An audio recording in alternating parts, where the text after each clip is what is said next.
What's going on, everybody? Kevin Cage here with another crypto update. I hope everybody's doing well, and let's dive right in. So I hope you enjoyed the last video that I did where we dove into what XRP yield could look like in the future between a variety of different markets and implementations, whether that be cross-chain yield, routing, RWA integrations for all things RWAs. We have the Clarity Act, hopefully getting passed this year. We have institutional vaults, lending markets, and just kind of a ballpark estimate of what I think that the yield could look like. And obviously, we're going to have a lot more options in the future as everything grows and regulations improve. Risky DeFi strategies, no thanks. We remember what happened years back with, I think it was called Anchor Protocol, if I'm remembering correctly, the stablecoin. And just like money market accounts today and different yield accounts, we're going to have set it and forget it yield accounts, and really we're going to have exchanges like centralized exchanges or even DEXs, a bunch of apps, mobile apps, and even wallets where they embed the yield everywhere. So that's high level where we're headed in the future, and then the big one, using your asset as collateral, a collateralized debt position. And that's one of the most frustrating things in holding XRP today is because it's just idle capital. I mean, you might be earning some yield depending on what you're doing, but I really want to unlock the doors, the gates, so that we can actually earn yield in a variety of ways. And believe it or not, now that we have the Genius Act, I think the adoption of stablecoins is going to lead to us being able to earn yield not just for stablecoins, but for crypto assets and RWAs.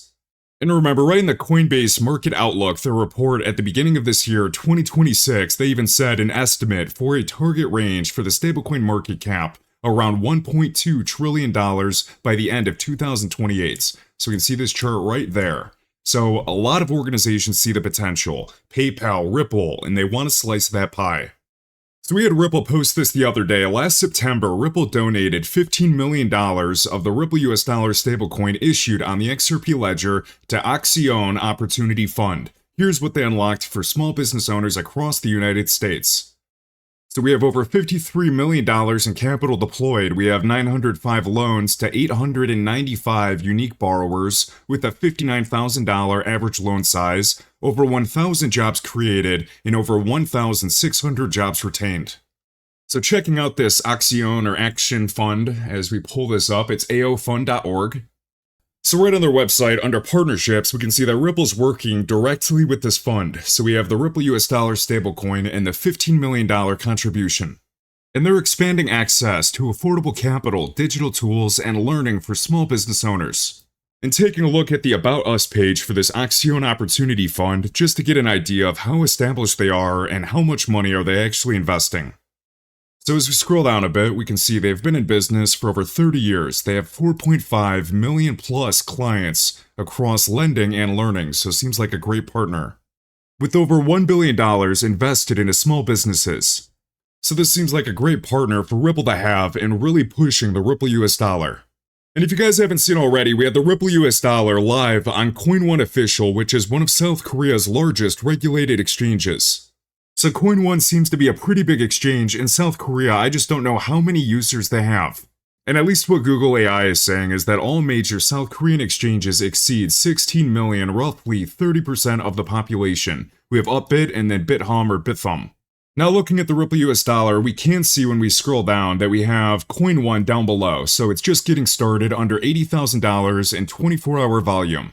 And notice, we've talked about Lamax Group a lot, and we can see that they have been added to CoinMarketCap with the XRP and Ripple US dollar pair. So remember Lamax Group, I did a lot of videos going over it and going over the press release that Lamax put out with the company Ripple. And when we scroll down, I know they had a sizable amount of volume last year, so right there, we had over $8.2 trillion in institutional exchange volume in 2025. And why that's exciting is because going forward, they're going to be leveraging and integrating the Ripple US dollar. They also received about $150 million in financing from the company Ripple. So a lot of info right there if you just want to pause the screen, but the Ripple US dollar is going to be serving as collateral and a settlement currency for spot crypto trading and fiat crosses.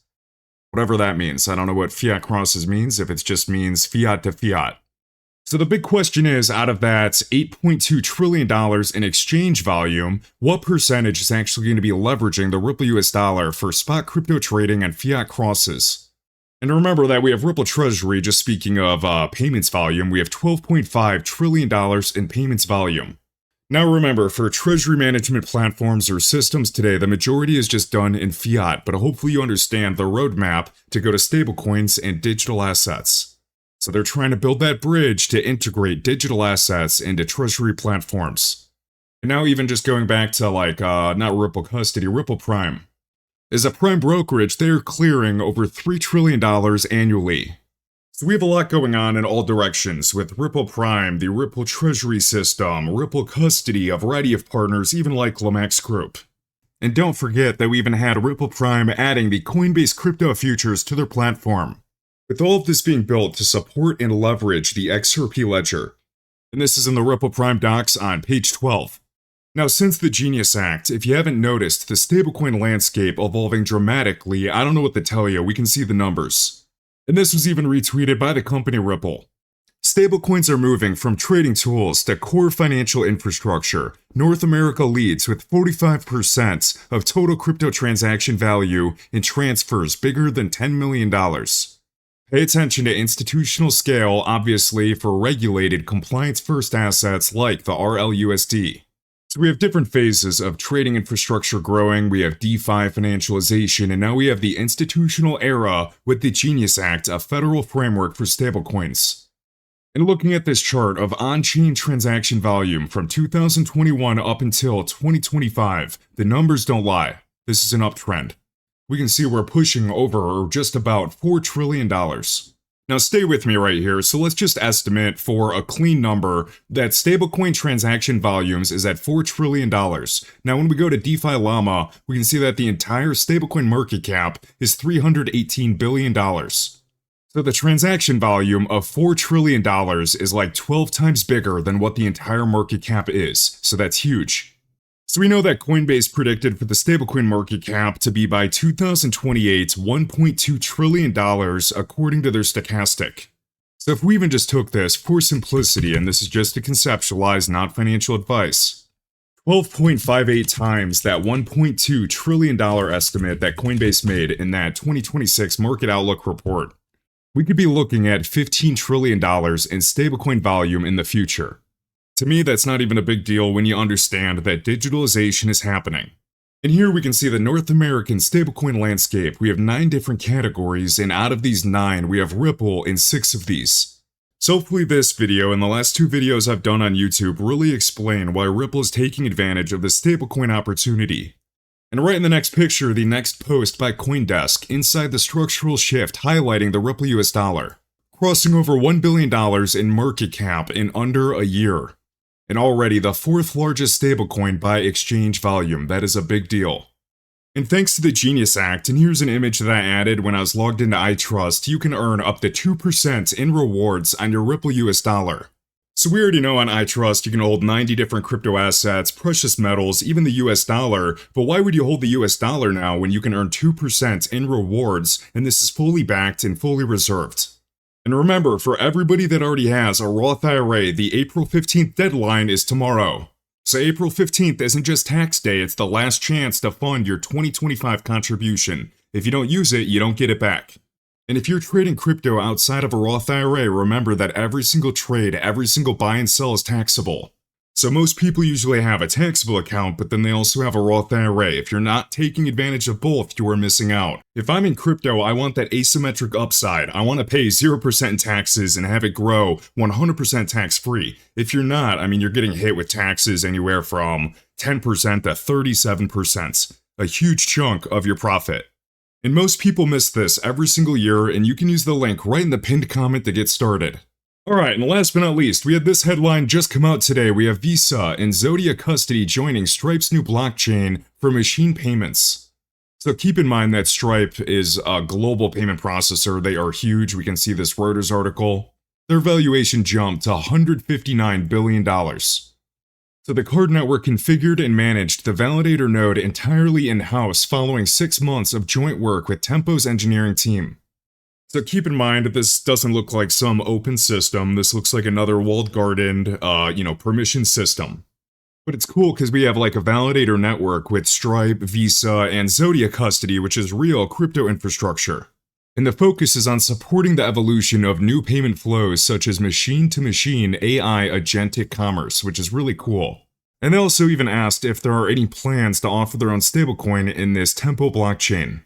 And Visa said in quotes, "It's so early and the rules have not been fully written yet." And I think that makes sense. I mean, considering, yes, we have the Genius Act, a federal framework for stablecoins, but keep in mind the regulation for machine-to-machine, AI agentic commerce, RWAs, we're not even close. So this is a really cool use case for this AI agentic or AI agent commerce, but just remember this is permissioned, they can choose or hand select the validators. It's really focused on controlling the payment flows and being compliant. It's not like an open system with the XRP ledger where there's no centralization, anybody can run a validator, etc. So this shouldn't be any surprise with agentic AI absolutely exploding. The number of apps, I saw a video the other day highlighting the growth. I mean, it's exponentially growing, the amount of people that are building applications. So obviously we're getting different ecosystems being shaped for tooling for wallets to use these agent payments. I'm sure you guys saw that one. I think it's like almost like automation. I think it's pronounced Automon. And it's basically an AI agent. You give it a wallet, and its only goal is to make money or it dies. And I'm sure you guys saw the news with, I think it was Claude Code, basically how it did hack like a bunch of high-profile companies and government websites, and it just found vulnerabilities instantly, and like 80 or maybe 90% of it was Claude doing its own thing, and there weren't really many prompts, which is really scary. So the power and future of AI, I mean, who knows? But it's absolutely going to have to get regulated. And how does this all intertwine with the crypto space? So anyways, rant's over. I hope you guys enjoyed today's video. We're going to keep tabs on this Tempo blockchain and machine-to-machine payments. Thanks so much for watching, and I will catch you in the next one. If you enjoyed this video, be sure to smash the like button and let me know your thoughts down below. You can find all links to my crypto resources, including tools for charting, trading bots, wallets, portfolio trackers, and exclusive discounts right in my link tree in the video description. Thanks for watching, and I'll catch you in the next one.